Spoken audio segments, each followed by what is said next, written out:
నమస్కారం ఘంటారావానికి స్వాగతం. ముందుగా ప్రధానాంశాలు. టీకా తోడ్పాటును ప్రపంచం ప్రశంసిస్తోందన్న ప్రధాని. దేశ ప్రజల విజయమేనని ఉద్ఘాటన.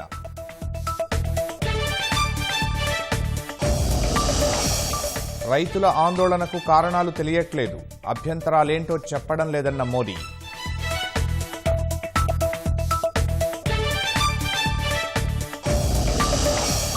వెనుకబాటుతనంపై ఎన్నికల బహిష్కరణాస్త్రం. పశ్చిమ గోదావరి జిల్లాలోని నడుపల్లికోట నిరసన బాట.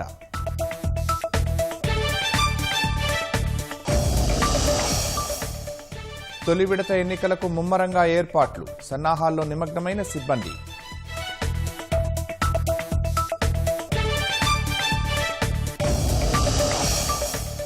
కేంద్రం నోటీసులపై స్పందించని ట్విట్టర్.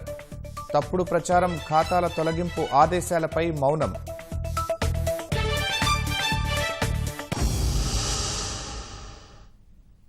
కరోనాను ఎదుర్కోవడంలో ప్రభుత్వం విఫలమైందన్న విమర్శలు తప్పని దేశం నిరూపించిందని ప్రధాని నరేంద్ర మోదీ వ్యాఖ్యానించారు. రాష్ట్రపతి ప్రసంగానికి ధన్యవాదాలు తెలిపే తీర్మానంపై రాజ్యసభలో మాట్లాడిన మోదీ కరోనా కారణంగా లక్షల మంది ప్రాణాలు కోల్పోతారని అంచనా వేసినా సమర్థంగా ఎదుర్కొన్నామని పేర్కొన్నారు. మానవాళి రక్షణకు భారత్ చేసిన ప్రయత్నాలను ప్రపంచం మెచ్చుకుంటోందన్న ఆయన ఈ విజయం ప్రభుత్వానిది కాదని దేశ ప్రజలందరిదన్నారు. విమర్శలు ముఖ్యమైన ఆయన అయితే అవి దేశ ఆత్మవిశ్వాసం దెబ్బతీసేలా ఉండకూడదన్నారు. ప్రపంచ ఫార్మా హబ్గా భారత్ అవతరించిందన్న మోదీ ప్రపంచంలో అతిపెద్ద వ్యాక్సినేషన్ దేశంలో కొనసాగుతోందన్నారు. శాస్త్రవేత్తల కృషి ఫలితంగానే తక్కువ సమయంలోనే కరోనాకు వ్యాక్సిన్ను అందుబాటులోకి తీసుకొచ్చామన్నారు. उस समय जो भी ईश्वर ने बुद्धि शक्ति सामर्थ्य दिया, इस देश ने उसको करते हुए देश को बचाने में भरसक काम किया है और आज दुनिया इस बात का गर्व कर रही है कि इस वाकई भारत ने दुनिया की मानव जात की रक्षा करने में बहुत बड़ी अहम भूमिका निभाई। ये लड़ाई जीतने का यश किसी सरकार को नहीं जाता है, न किसी व्यक्ति को जाता है, लेकिन हिंदुस्तान को तो जाता है। गर्व करने में क्या जाता है, विश्व के सामने आत्मविश्वास के साथ बोलने में क्या जाता है। इस देश ने किया है। गरीब से गरीब व्यक्ति ने इस बात को किया है। उन समय सोशल मीडिया में देखा होगा, फुटपाथ पर एक छोटी झोपड़ी लगा करके बैठी हुई एक बूढ़ी माँ, वो भी घर के बाप की झोपड़ी के बाहर दिया जला करके भारत के शुभ के लिए कामना करते। हम उसकी मजाक उड़ा रहे हैं, उस भावनाओं का मखौल उड़ा रहे हैं। समय है, जिसने कभी स्कूल का दरवाजा नहीं देखा था, उसके मन में भी देश के लिए जो भी दिया जला करके भी देश की सेवा कर सकता हूं तो करूं, इस भाव से किया था। और उसने देश में एक सामूहिक शक्ति का जागरण किया था। लेकिन उसकी भी मजाक उड़ाने में मजा आ रहा है। विरोध करने के लिए कितने मुद्दे हैं जी, और करना भी चाहिए, लेकिन ऐसी बातों में न उलझे जो देश के मनोबल को तोड़ते हैं, जो देश के सामर्थ्य को नीचा आंकते हैं। इससे कभी लाभ नहीं होता है। సాగు చట్టాలకు వ్యతిరేకంగా ఆందోళన చేస్తున్న రైతులు తమ ఆందోళన వీడి చర్చలకు రావాలని ప్రధాని నరేంద్ర మోదీ సూచించారు. ప్రతి ఆందోళనను తమకు అనుకూలంగా మలుచుకుని బతుకు వెళ్లదీసే పరాన్న బుక్కులు వంటి ఆందోళన జీవులను రైతులు గుర్తించాలని మోదీ విజ్ఞప్తి చేశారు. రాష్ట్రపతి ప్రసంగంపై ధన్యవాద తీర్మానానికి రాజ్యసభలో సమాధానం చెప్పిన మోదీ పంటలకున్న మద్దతు ధరపై ఆధారపడే కొనుగోళ్లు నడుస్తాయని స్పష్టం చేశారు. ప్రజా పంపిణీ వ్యవస్థ కూడా ఉంటుందని తెలిపారు. రైతుల కోసం గత ప్రభుత్వాలతో పోల్చితే తమ ప్రభుత్వం ఎంతో చేస్తోందన్నారు. దేశంలో 1 హెక్టారు పంట భూమి కంటే తక్కువ ఉన్న రైతుల సంఖ్య 51 నుంచి 68% చేరిందన్నారు. దేశంలో 12 కోట్ల మంది సన్నకారు రైతులు ఉన్నారన్నారు. వారికి బ్యాంకు ఖాతాలు లేక ఇన్నాళ్లు మాఫీ అందేది కాదన్న మోదీ వారికి ఇప్పుడు పంట బీమా ద్వారా 90,000 కోట్ల రూపాయలు నేరుగా వారి అకౌంట్లలోనే వేసినట్లు తెలిపారు. పీఎం కిసాన్ పథకం ద్వారా 1,15,000 కోట్ల రూపాయల లబ్ధి చేకూరినట్లు తెలిపారు. గతంలో వ్యవసాయ మంత్రిగా ఉన్న సమయంలో శరద్ పవార్, ప్రధానమంత్రి హోదాలో మన్మోహన్ సింగ్ సాగు చట్టాల్లో సంస్కరణలను ప్రోత్సహించారన్నారు. సిక్కులు దేశానికి గర్వకారణమన్న ఆయన వారి పట్ల కొందరు వాడుతున్న భాష దేశానికి మంచి చేసేది కాదన్నారు.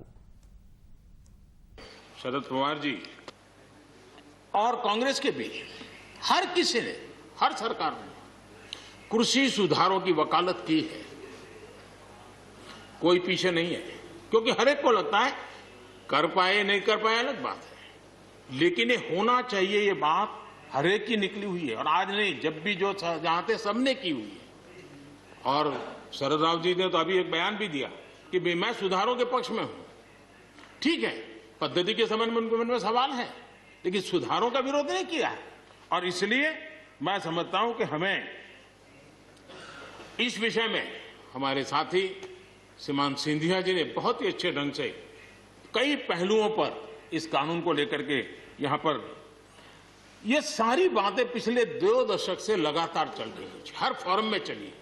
ऐसा नहीं है कि कोई हमारे आने के बाद हर ने कहा है और हर एक को लगा कि अब समय आ गया, हो जाए, अब समय आ गया। ये ठीक है, फुटस्टॉप कॉमा कोई इधर उधर हो सकता है, कोई ये दावा नहीं कर सकता है कि भाई हमारे समय की सोच बहुत ही बढ़िया थी। मैं भी दावा नहीं कर सकता हूं कि हमारे समय की सोच बढ़िया है, 10 साल के बाद कोई नई सोच आ ही नहीं सकती। ऐसा नहीं होता है जी। ये समाज जीवन परिवर्तनशील होता है। आज के समय हमें जो ठीक लगा चलो चले, आगे सुधार करेंगे, नई चीजों को जोड़ेंगे। यही तो प्रगति का रास्ता होता है जी। रुकावटें डालने से प्रगति कहां होती है जी। और इसलिए, लेकिन मैं हैरान हूं, अचानक यू टर्न ले लिया भाई, ऐसा क्यों किया? ठीक है, आप आंदोलन के मुद्दों को लेकर के इस सरकार को घेर लेते हैं, लेकिन साथ साथ किसानों को भी कहते हैं कि भाई बदलाव बहुत जरूरी है, बहुत साल हो गए, अब नई चीजों को लेना पड़ेगा, तो देश आगे बढ़ता है। लेकिन अब मुझे लगता है कि राजनीति इतनी हावी हो जाती है कि अपने ही विचार छूट जाते हैं। రైతుల ఆందోళనపై తప్పుడు ప్రచారం చేస్తున్న ట్విట్టర్ ఖాతాలను నిలిపివేయాలంటూ కేంద్రం జారీ చేసిన నోటీసులపై ఆ సంస్థ స్పందించడం లేదు.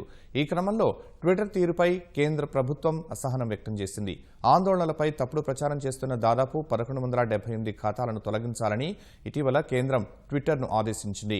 ఈ ఖాతాలు పాకిస్తాన్, ఖలిస్తాన్కు చెందినవిగా గుర్తించిన కేంద్రం అవి చేస్తున్న ట్వీట్లు ప్రభుత్వానికి వ్యతిరేకంగా ఉన్నాయని ఆరోపించింది.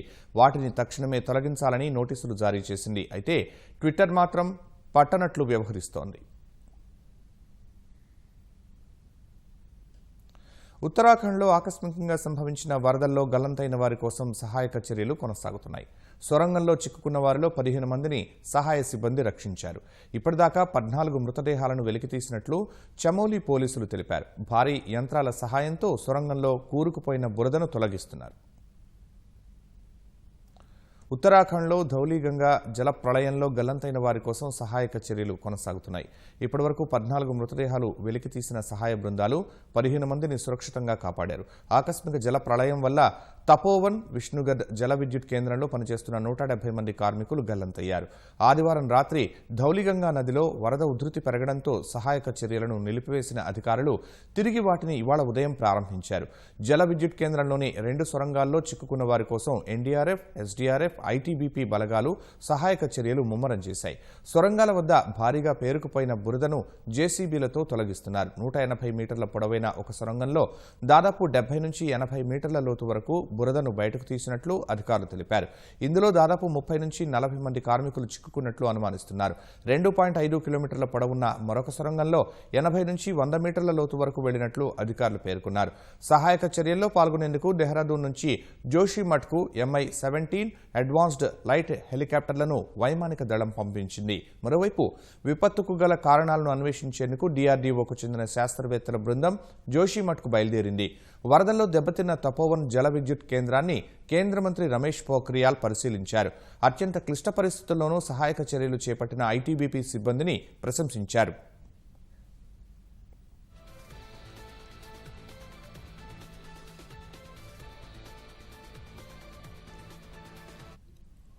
ఆదివారం ఉత్తరాఖండ్ జోషిమఠ్ సమీపంలో నందాదేవి హిమాని నదంలో భారీ మంచు చర్యలు విరిగిపడి ఆకస్మిక వరదలు సంభవించాయి. వరదల ధాటికి రిషి గంగానదిపై నిర్మించిన 13.2 మెగావాట్ల జల విద్యుత్ కేంద్రం పూర్తిగా కొట్టుకుపోయింది. ధౌలీగంగా నది మీద తపోవన్, రేణి వద్ద ఎన్టీపీసీ ఆధ్వర్యంలో సొరంగంలో పనిచేస్తున్న 480 మెగావాట్ల మరో జల విద్యుత్ కేంద్రంలోకి భారీగా వరద నీరు చేరింది. ఈ విద్యుత్ కేంద్రంలోనే 2 పోలీసులు సహా 170 మంది గల్లంతయ్యారు. కార్మికులు జల విద్యుత్ కేంద్రానికి సంబంధించిన సొరంగం పనులు చేస్తూ ఉండగా అకస్మాత్తుగా వరద నీరు పోటెత్తింది. ఆకస్మిక వరదల ధాటికి ధౌలిగంగా నది తీర ప్రాంతంలో అనేక ఇళ్లు కొట్టుకుపోగా భారీ జనాభా ఉండే ఆయా ప్రదేశాల్లోనూ ప్రాణనష్టం సంభవించినట్లు ఆందోళన వ్యక్తమవుతోంది. 7 గ్రామాలకు రాకపోకలు నిలిచిపోయాయి.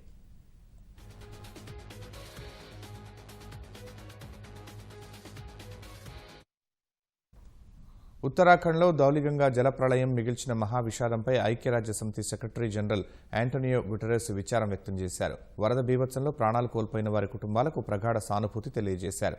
జల ప్రళయంలో అంతమంది గల్లంతవడం బాధాకరమన్నారు. ఈ సమయంలో భారత్కు అన్ని రకాలుగా అండగా ఉంటామని వెల్లడించారు. కర్ణాటకలోని బాగల్కోట్లో అగ్ని ప్రమాదం సంభవించింది. జాతీయ రహదారి సమీపంలోని బసవేశ్వర కూడలి ఎదురుగా ఇటీవల నిర్మించిన ఓ దుకాణ ప్రాంగణంలో పెద్ద ఎత్తున మంటలు చెలరేగాయి. ఆ దుకాణంలోని ఫర్నిచర్ కాలి బూడిదయ్యింది. ఘటనాస్థలికి చేరుకున్న అగ్నిమాపక సిబ్బంది మంటలను అదుపులోకి తీసుకొచ్చారు. ప్రమాదంలో ప్రాణనష్టం జరగనప్పటికీ భారీగా ఆస్తి నష్టం సంభవించినట్లు అధికారులు అంచనా వేస్తున్నారు.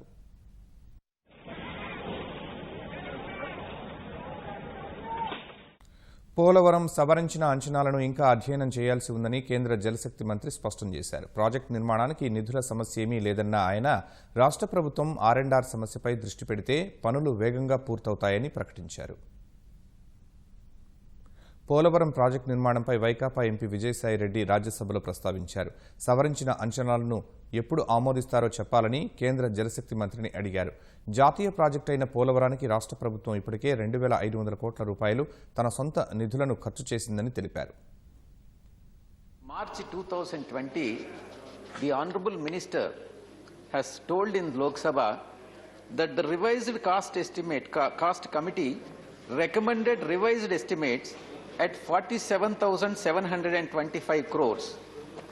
But the Technical Advisory Committee, that is TAC, has given the investment clearance for 55,656 crores as per 2017 and 18 price levels.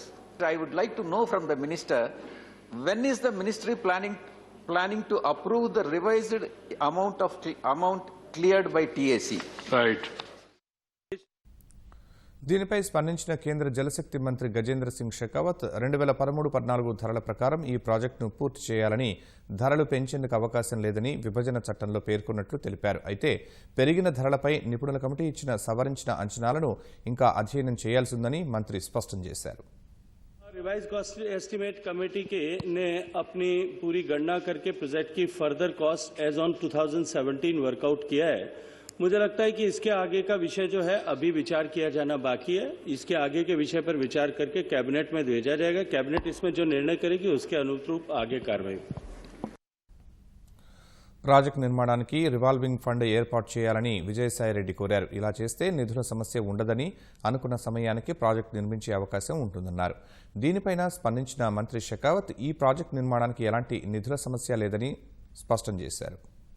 Funds को लेकर के किसी तरह की कोई चुनौती नहीं है, क्योंकि जब ये तय किया गया था कि ये नेशनल प्रोजेक्ट बनेगा तभी ये तय किया गया था कि ये रियम्बर्स मोड पे पे किया जाएगा. और LTIF से नाबार्ड के माध्यम से पैसा रेज करके हम राज्य सरकार को देते हैं. राज्य सरकार अपने का जो है बिल सबमिट करती है, सारे डॉक्यूमेंट्स का वेरिफिकेशन होता है, उसके बाद में हम पैसा रिलीज करते हैं. मुझे लगता है कि चुनौती उसको लेकर के नहीं है. चुनौती जो है वो अभी राज्य सरकार को जिन विषयों को और तेजी के साथ में काम करना और ध्यान देने की आवश्यकता है, वो R&R रिलेटेड इश्यूज हैं. उनको गति प्रदान किए जाने के बाद में ही मैं ये मानता हूं कि ये प्रोजेक्ट जो है या जिस अपेक्षा और भावना के साथ में माननीय मुख्यमंत्री आंध्र प्रदेश पूरा करना चाहते हैं वो पूरा हो पाएगा.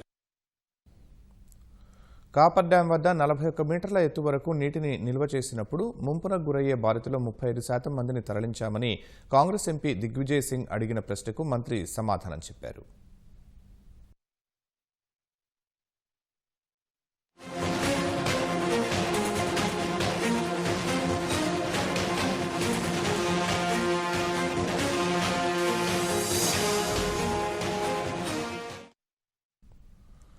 శ్రీకాకుళం జిల్లా ఆమదాలవలస మండలం తోగరాం పంచాయతీ సర్పంచ్ పదవికి వైకాపా మద్దతుతో సభాపతి తమ్మినేని సీతారాం సతీమణి తమ్మినేని వాణి నామినేషన్ వేశారు. ముందుగా స్థానిక ఆలయంలో ఆమె పూజలు నిర్వహించారు. తర్వాత తోగరాం నామినేషన్ కేంద్రంలో నామపత్రాలు సమర్పించారు.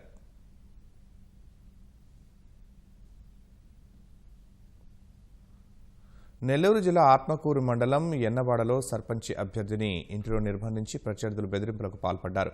ఎన్నవాడలో సర్పంచ్ పదవికి 21 లక్షలకు వేలం నిర్వహించారు. 2 వర్గాల తరపు అభ్యర్థులు పోటీ నుంచి విరమించుకుని ఏకగ్రీవానికి సమ్మతం తెలపగా స్వతంత్ర అభ్యర్థి పెంచలయ్య నాయుడు మాత్రం పోటీలో నిలిచారు. నామినేషన్ ఉపసంహరించుకోవాలని వేలం పాడిన అభ్యర్థి బెదిరింపులకు దిగారు. తన మాట వినడం లేదని ఇంట్లో పెట్టి తాళం వేసి నిర్బంధించినట్లు స్వతంత్ర అభ్యర్థి పెంచలయ్య నాయుడు పోలీసులకు ఫిర్యాదు చేశారు. అభ్యర్థిగా పోటీ చేసిన సార్ ఆ రోజే మమ్మల్ని అడ్డగించుకొని మీరు చేసేదానికి లేదు, మేము మిమ్మల్ని సంపత్తం కొడతామంటే మేము తప్పించుకొని ఆటో తీసుకొని సైగుండా పోయి నామినేషన్ చేసి ఇంటికి వచ్చేసిన సార్. వచ్చిన తర్వాత ప్రతిరోజు మా ఇంటికి 50 మంది వచ్చి నిన్ను చంపేస్తాం, పొడిచేస్తాం. జరిగిన నైట్ కూడా 100 మంది వచ్చారు ఇంటికాడికి. మేము తలుపులు వేసుకొని దాంకున్నాం, లేకపోతే చంపేస్తానంటాం. మాతో కూడా రేపు పొద్దున వచ్చి ఇతడ్రా తీసుకోకపోతే మీరు ఇక్కడ ప్రాణాలతో ఎన్నవాళ్ళు ఉండరు, మిమ్మల్ని చంపేస్తాం, మీ కుటుంబాన్ని మొత్తాన్ని చంపేస్తాం, మీ ఒక్క కుటుంబం నన్నేం చేయలేరు. కానీ ప్రజల్లో నాకు అలివి కానీ పేరు ఉంది, ప్రజలంతా నా పక్కనే ఉండరు. ఈ రౌడీలు వచ్చి ఒక 10 మంది గ్రూప్ ఉన్నారు, కమిటీ నెంబర్లు వాళ్ళు నన్ను బెదిరించేది. వాళ్ళ తరపున మొగవటానికి 50 మంది వచ్చారు రాత్రి మా ఇంటి మీదకి. కమిటీ నెంబర్లే వాళ్ళే చేసేది అంతా. నువ్వు ఏ కాడికి రిజైన్ చేసుకో, లేకపోతే నిన్ను చంపేస్తాం, నిన్ను అసలు బతకని మిమ్మల్ని ఇద్దరిని చంపేస్తాం అని నేను బెదిరిస్తాం సార్. ఇంటికి వచ్చి వాళ్ళు ఏలాం పాట పాడి ఉన్నారు 21 లక్షకి. మేము గ్రామంలో ఏలాం పాట పాడి ఉన్నాం 21 లక్షకి. ప్రసాద్ అనే వ్యక్తి పాడి ఉన్నాడు, ఆయనకి మేము సపోర్ట్ చేయాలా, మాకు డబ్బులు కావాలి. ఈ డబ్బులు తినే గ్రూప్ ఒకటి ఉంది, ఆ గ్రూప్కి డబ్బులు కావాలా. వాళ్ళు చెప్పినట్టే పోద్ది ఊరు మొత్తం. ఏది 10 మంది లేబర్లు చాలా మంది ఉన్నారు. వాళ్ళందరూ వాళ్ళకి వ్యతిరేకించు, నువ్వు మేమున్న సపోర్టు, కానీ కొట్లాటకు మాత్రం మేము రాము, నీకు ఓట్లు వేస్తాం, నిన్ను గెలిపిస్తాం మేము అభివృద్ధిగాను అని వాళ్ళు చెప్తాం. మేము మా అబ్బాయి వాళ్ళు అమెరికాలో ఉన్నారు, మేము ఈ ఊరిని బాగు చేయాలని మేము వచ్చి ఉన్నాము ఇక్కడికి. ఈ మాదిరిగా ప్రసాద్ అనే వాళ్ళు మళ్ళీ కట్టగట్టి ఏలాం పాట పాడి మీరు ఎటువంటి పరిస్థితుల్లో ప్రెసిడెంట్కి పోటీ చేసేదానికి లేదని బెదిరించి 50 మంది రాత్రి వచ్చి తలుపులు వేసుకొని మీరు ఎట్టి పరిస్థితుల్లో మాకు ఎట్లా చేసుకోవాలని ఖచ్చితంగా 100% మేము చేపిస్తాము, ఊరందరూ ఒక టైం అని చెప్పి బెదిరిస్తున్నారు మమ్మల్ని. మాకు గవర్నమెంట్ రక్షణ కల్పించాలి, ఉండేది మేము ఇద్దరమే ఇక్కడ అని మేము గవర్నమెంట్ని కోరుకుంటున్నాము. అనంతపురం జిల్లా కళ్యాణదుర్గం నియోజకవర్గం సెట్టూరు మండలం చింతర్లపల్లిలో పంచాయతీ పోరు నిప్పురాజేస్తోంది. తెలుగుదేశం మద్దతుతో సర్పంచ్ పదవికి బరిలో నిలిచిన అభ్యర్థి కుమారుడి ద్విచక్ర వాహనానికి దుండగులు నిప్పు పెట్టారు. పోటీ నుంచి తప్పుకోవాలంటూ బెదిరింపు లేఖను వదిలి వెళ్లారు. అర్ధరాత్రి దాటిన తర్వాత ఈ దుశ్చర్యకు పాల్పడ్డారు. దీనిపై బాధితులు పోలీసులకు ఫిర్యాదు చేశారు. దుండగులు వదిలి వెళ్లిన లేఖను అందజేశారు. పోటీ నుంచి విరమించుకునేలా చేసేందుకే ప్రత్యర్థులు బెదిరింపులకు పాల్పడ్డారని తెలుగుదేశం మద్దతుతో బరిలో నిలిచిన అభ్యర్థి తెలిపారు. పంచాయతీ ఎన్నికలకు సమయం దగ్గర పడే కొద్దీ అధికార పార్టీ నాయకుల ఆగడాలు అధికమయ్యాయి. గుంటూరు జిల్లా తెనాలి మండలం అంగలకుదురులో తెలుగుదేశం నాయకుడు ద్విచక్ర వాహనాన్ని వైకాపా కార్యకర్తలు ధ్వంసం చేశారు. పోలీసుల సమక్షంలోనే వీరంగం సృష్టిస్తున్నా వారు కనీసం అడ్డుకునే ప్రయత్నం చేయలేదు.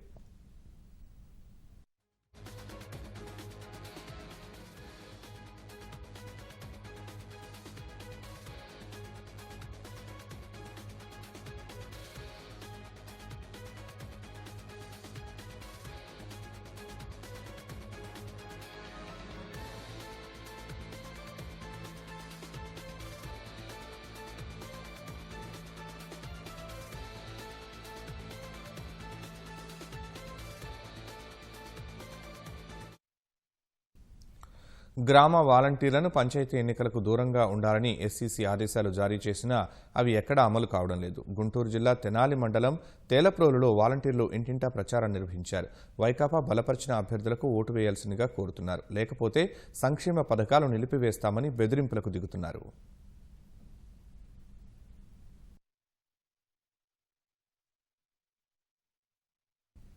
కాకినాడ రెవెన్యూ డివిజన్లోని తాళ్లరేవు మండలం పరిధిలో మంగళవారం జరగనున్న గ్రామ పంచాయతీ ఎన్నికలకు ఏర్పాట్లు చురుగ్గా సాగుతున్నాయి. సర్పంచ్, వార్డు మెంబర్ల ఎన్నికలకు సంబంధించి తాళ్లరేవు మండల ప్రజాపరిషత్ కార్యాలయం ఆవరణలో సిబ్బందికి సామగ్రిని పంపిణీ చేశారు. మండలం పరిధిలో 198 పోలింగ్ కేంద్రాల్లో ఎన్నికలు నిర్వహించేందుకు సుమారు 600 మంది సిబ్బందిని వినియోగిస్తున్నట్లు ఎన్నికల నిర్వహణాధికారి విజయ్ థామస్ తెలిపారు. సిబ్బందిని రూట్ల వారీగా విభజించి పోలింగ్ కేంద్రాలకు తరలించేందుకు వాహనాలను సిద్ధం చేశారు. నెల్లూరు జిల్లా దక్కిలి మండలం వెలికల్లు పంచాయతీలో ఎన్నికల నిబంధనలు ఉల్లంఘించారంటూ 8 మంది భాజపా వర్గీయులపై పోలీసులు కేసు నమోదు చేశారు. నామినేషన్ కేంద్రం దగ్గర కోడ్ ఉల్లంఘించారని తెలిపారు. కార్యాలయానికి 100 మీటర్ల పరిధి లోపలే ఉన్న భాజపా వర్గీయుల ఇళ్ల ముందున్న పార్టీ శ్రేణుల్ని పోలీసులు అక్కడి నుంచి దూరంగా పంపారు. ఈ క్రమంలో పార్టీ శ్రేణులు పోలీసుల మధ్య వాగ్వాదం జరిగింది. ఈ వ్యవహారంపై మండల ఎన్నికల డిప్యూటీ అధికారి హోదాలో ఎంపీడీఓ ఇచ్చిన ఫిర్యాదుతో 8 మందిపై కేసు నమోదు చేశారు. ఆ ఊరి ప్రజలు ఎన్నికలను బహిష్కరించారు. దశాబ్దాలుగా గ్రామం ఎలాంటి అభివృద్ధికి నోచుకోకపోవడంతో అనేక సమస్యలతో సతమతమవుతున్నారు అక్కడి ప్రజలు. ఇప్పుడు వాటి పరిష్కారానికి గ్రామమంతా ఏకమై ఎన్నికలనే బహిష్కరించారు. పశ్చిమ గోదావరి జిల్లా నడుపల్లికోట గ్రామం సుమారు 70 ఏళ్ల నుంచి అభివృద్ధికి ఆమడ దూరంలో ఉంది. ఎన్నికలప్పుడు తమను గెలిపిస్తే అది చేస్తాం ఇది చేస్తామని చెప్పే ప్రజాప్రతినిధులు చివరకు గెలిచాక పత్తా లేకుండా పోయేవారని గ్రామస్తులు చెబుతున్నారు. సరైన రోడ్లు, పాఠశాల, మంచినీటి సౌకర్యం ఇవేమీ లేక అల్లాడుతున్నామని అధికారులకు మొరపెట్టుకున్నా ఫలితం లేకుండా పోయిందని వాపోయారు. ఇక గ్రామమంతా ఏకమైంది. ఒకే మాట ఒకే బాట అంటూ అందరూ ఏకతాటిపై నిల్చున్నారు. ఎప్పుడైతే తమ సమస్యలన్నీ నెరవేరుస్తారో అప్పుడే ఓటేస్తామని తేల్చి చెప్పారు.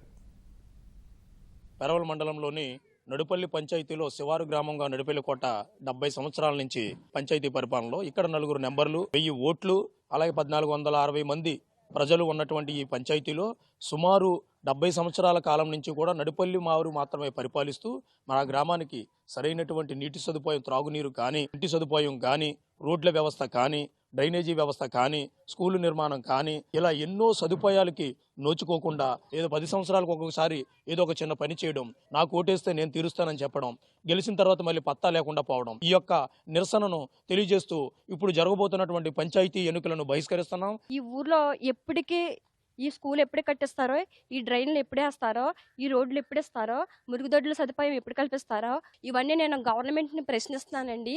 మా ఊరికి మీరు ఎప్పుడైతే హామీ ఇస్తారో ఆ రోజే మేము కూడా అప్పుడే మేము ఓటేయడానికి నిలబడతాం. పశ్చిమ గోదావరి జిల్లా ఆచంట మండలం కోడేరు పంచాయతీ పరిధిలోని లంక గ్రామవాసులు ఓట్లు వేసేందుకు తీవ్ర ఇబ్బందులు ఎదుర్కోవాల్సి వస్తోంది. 2 వార్డులు కలిగి ఉన్న ఈ లంక గ్రామంలో సుమారు 300 ఓట్లు ఉన్నాయి. వీరందరూ ఓటు వేయాలంటే పడవుల్లో 2 గోదావరి నదీపాయలు దాటి కోడేరు వెళ్లాల్సిందే. తమ లంకలోనే పోలింగ్ కేంద్రం ఏర్పాటు చేయాలని ఎన్నిసార్లు మొరపెట్టుకున్నా అధికారులు పట్టించుకోవడం లేదని గ్రామస్తులు వాపోయారు. వృద్ధులు గోదావరి దాటి వచ్చేందుకు ఇబ్బందులు పడుతున్నారన్నారు. మాది కోడేరు పంచాయతీ అండి, కోడేరు లంక గ్రామం అండి. మాకు ఇక్కడ 2 వార్డులు ఉన్నాయండి, 3 వార్డులు ఉండేయండి. ఇక్కడ 2 ఉన్నాయండి, ఒకటి గోదావరిలో కలిసిపోయిందండి. మాకు ఇక్కడ ఓటు ఈటకి వెళ్ళాలంటే ఇక్కడ చాలా ఇబ్బంది పడుతున్నారు. మాకు ఇక్కడ రేవులు పడవల మీద వెళ్ళవలసి వస్తుందండి. ముసలు కూడా ఓటు ఈటకి ఎదరికి వెళ్ళటం లేదండి. ఓటు హక్కు వినియోగించుకోవటానికి కూడా వెళ్ళటం లేదండి. చాలా ఇబ్బందులు పడుతున్నారు.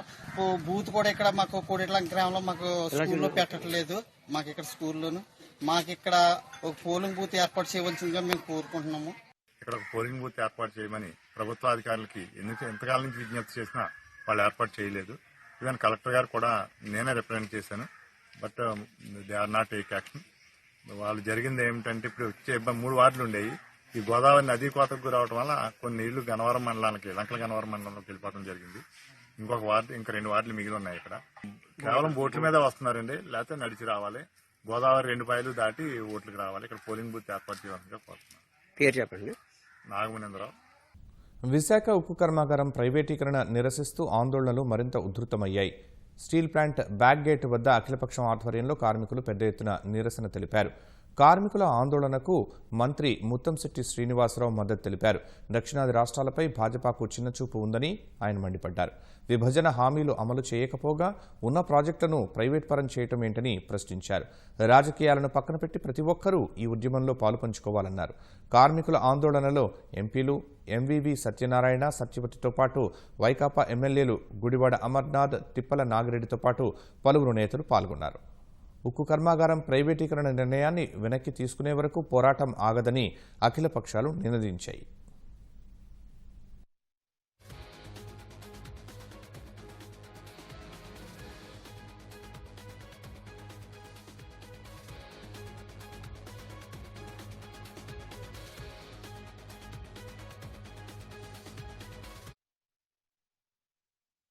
మీరు రీఆర్గనైజేషన్ యాక్ట్ లో అడిగిన ఇవ్వకుండా ఉన్నటువంటి స్టీల్ ప్లాంట్ ని కొన్ని వేల మంది మరి వాళ్ళు భూములు త్యాగం చేసి 32 మంది ఆత్మ బలిదానం చేసి సాధించుకున్నటువంటి ఈ స్టీల్ ప్లాంట్ ని ప్రైవేట్ పరం చేస్తామంటే ఇక్కడ చూస్తూ మాత్రం ఎవరో కూడా ఊరుకోరని సందర్భంగా మేము అందరూ తెలియజేస్తున్నాం. ఇక్కడ ప్రజలు ఎంత మంచి వాళ్ళు తిరగబడితే కూడా దేనికైనా తెగిస్తారు. నరేంద్ర మోడీ గారు ఒకసారి గుర్తుపెట్టుకోవాలని తెలియజేస్తున్నారు. మీరు 22,000 కోట్ల మాకు అప్పు ఉంది, సరే 200 కోట్లు మేము వడ్డీ కడుతున్నాం, సరే మాకు సొంత మైండ్స్ లేవు. మీరు మైండ్స్ కేటాయించమని ఎన్నిసార్లు అడిగినా దాని గురించి సమాధానం చెప్పరు. 22,000 కోట్ల అప్పు గురించి దాన్ని లాంగ్ టర్మ్ రుణంగా మార్చమని ఏం సమాధానం చెప్పరు.